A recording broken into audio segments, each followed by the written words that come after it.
Grammar का मुख्य part है ट्रांसलेशन, जिसको हम हिंदी में अनुवाद कहते हैं। हिंदी में इसको अनुवाद कहते हैं। अनुवाद का मतलब होता है जैसे हम वाक्य को एक भाषा से दूसरी भाषा में परिवर्तित करते हैं, हिंदी को अंग्रेजी में अथवा अंग्रेजी को हिंदी में। इसमें एक सूत्र चलता है S plus V plus O. इसको आप पहले समझ लीजिए क्या है, अलग अलग हम आपको बता देते हैं। यस का अर्थ होता है,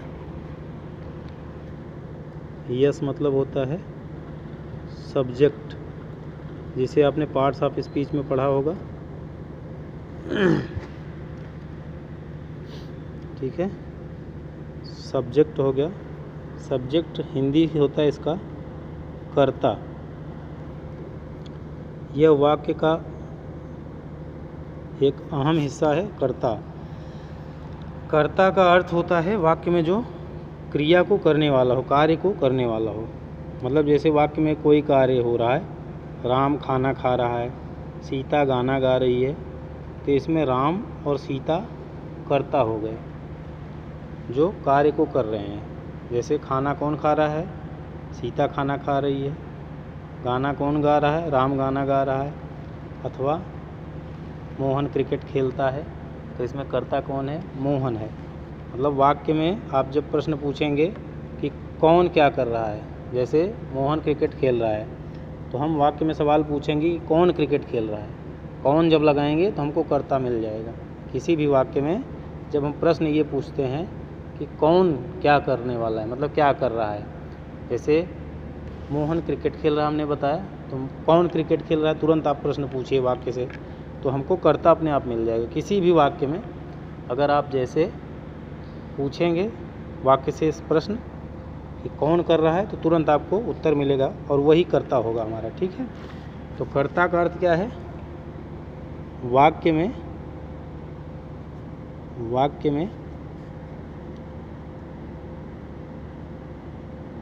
कार्य करने वाले को, एक साधारण सा आपको डेफिनेशन दे रहे हैं जिसको आप समझ सकें।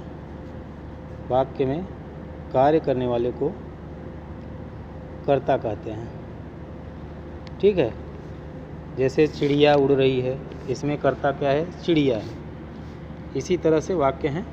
तो कर्ता को पहचानना बहुत आसान है। वाक्य से आप प्रश्न पूछिए, कौन गाना गा रहा है, कौन खाना खा रहा है, कौन चल रहा है, कौन घूम रहा है, तो उसी से आपको कर्ता मिल जाएगा। ठीक है, इस तरह से आप कर्ता की पहचान कर लेंगे। उदाहरण के लिए हम आपको एक दो उदाहरण दे रहे हैं।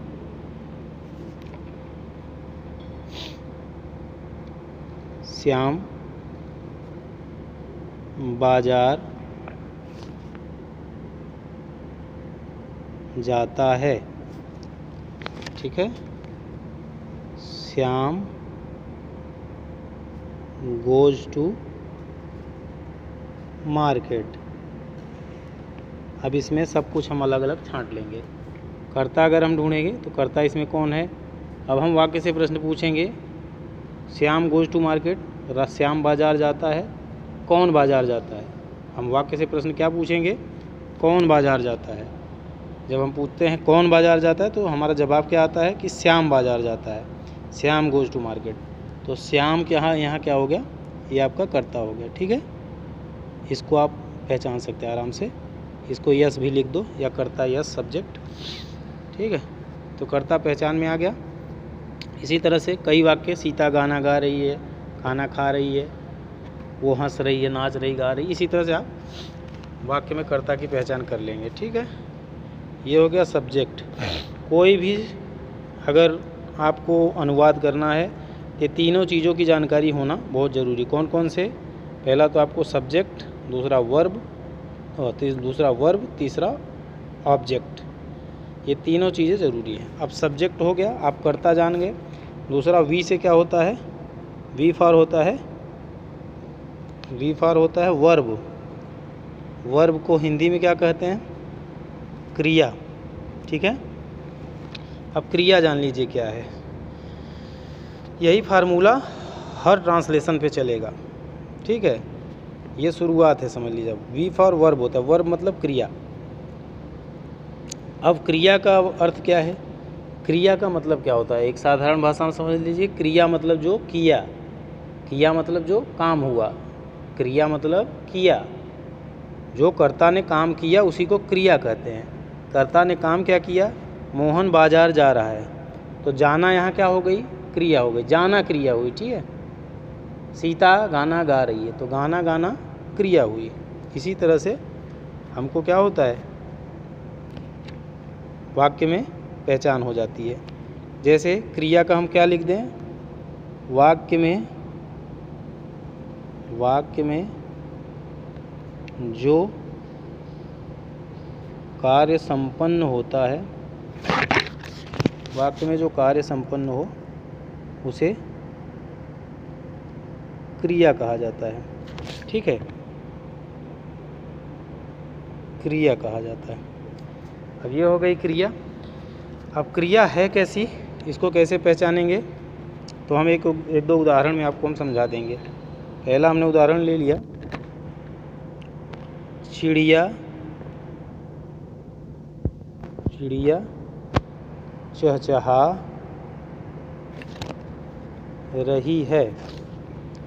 अब इसको हम अंग्रेजी में कर लेंगे, तो क्या हो जाएगा? Birds are chattering. अब इसमें हमारी क्रिया कहाँ है? क्रिया हमारी हो गई क्या? चहचहाना। यहाँ कार्य क्या हो रहा है? चिड़ियों द्वारा कौन सा कार्य हो रहा है? वो चहचहा रही है, ठीक है। तो चहचहाना क्या हो जाएगा? चहचहाना हमारी क्रिया हो जाएगी, ठीक है। जो भी कार्य हो रहा हो उसी के बारे में तो चर्चा है क्रिया में। तो कार्य यहाँ क्या हो रहा है? चहचहा रही है, चैटरिंग, यही हमारी क्रिया हो गई, ठीक है। अब हम आते हैं किस पे? पहचान में आ गया। दूसरा एक एग्जाम्पल और ले लो। खिलाड़ी क्रिकेट खेलते हैं, खिलाड़ी क्रिकेट खेल रहे हैं, ठीक है। खिलाड़ी क्रिकेट खेल रहे हैं। अब इसका अंग्रेजी क्या होगा translation? Players are playing cricket, playing cricket. अब यहाँ देखिए आपका, अब यहाँ क्रिया क्या है? आप अपने से ज़रा सा सोचिए। यहाँ पर क्रिया है खेलना, तो वर्ब क्या हो जाएगी? वर्ब क्या हो जाएगी हमारी? प्लेइंग, ठीक है। अब तो आराम से समझ में आ गया होगा मेरे हिसाब से। अब तीसरा है आपका object. O for object. Object का अर्थ होता है क्या? कर्म, ठीक है। ऑब्जेक्ट का अर्थ हो गया कर्म। अब कर्म क्या है? कर्म को अगर आपको पहचानना है तो जो सब्जेक्ट मतलब कर्ता और जो वर्ब मतलब क्रिया, क्रिया के बाद जो कुछ भी बचता है वाक्य में वह हमारा ऑब्जेक्ट होता है, ठीक है। ऐसे आप समझ लीजिए। सब्जेक्ट मतलब पहचानना जान गए, सब्जेक्ट क्या है। दूसरा हमने पहचान लिया क्या है? क्रिया क्या है। अब इसके बाद जो कुछ भी बच रहता है वो हमारे कर्म में आ जाता है, ठीक है। कर्म का मतलब वाक्य में जो होना होता है, ठीक है, जो निर्धारित होता है कर्ता के लिए कर्म, उसी को क्या कहते हैं? कर्म। कर्म मतलब अब जो बच रहा है वही हमारा कर्म में आ जाएगा, ठीक है। तो वाक्य में कर्ता तथा क्रिया के बाद जो भी शेष बचता है उसे हम क्या कहते हैं? उसे कर्म कहा जाता है। ठीक है, जैसे कि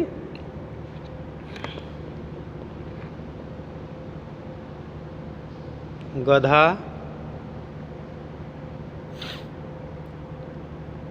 बोझ उठा रहा है। ठीक है, तो गधा बोझ उठा रहा है, गधे का क्या हो जाएगा, एस होता है, डंकी होता है, यहाँ डंकी का प्रयोग हुआ। ठीक है, डंकी इज उठाना, पिकिंग होगा यहाँ पर। ठीक है, डंकी इज पिकिंग, उठा रहा है क्या, बोझ, लगेज, LAGU। ठीक है, स्पेलिंग थोड़ा सा कन्फ्यूजन है, इसको बाद में करना, लगेज। ठीक है, ये आपका हो गया कर्म। अब यहाँ देखिए डंकी क्या हो गया, हमारा सब्जेक्ट हो गया। अब हम पहचान लेंगे, यहाँ पिकिंग क्या है, वर्ब है। अब जो बच रहा है वो क्या है, वही ऑब्जेक्ट है। ठीक है, जिसमें अब जो भी बचेगा सब्जेक्ट और वर्ब के बाद जो बचता है वो बाकी सब ऑब्जेक्ट में डाल दीजिए। ठीक है, तो यही हमारा फार्मूला है, इसी के ऊपर सारा जो है हमारा क्या चलता है, पूरा ट्रांसलेशन चलेगा। ठीक है, इसको तीनों को आप अच्छे से देखकर, मैं फ़ोटो भेज दे रहा हूँ, इसको आप उतार लेना। ठीक है, इसकी एक फ़ोटो भी आपको भेज दूँगा, तो ये पूरा आप आराम से उतार लेना और वीडियो समझ के देख लेना। ठीक है, बाकी आगे बताऊँगा।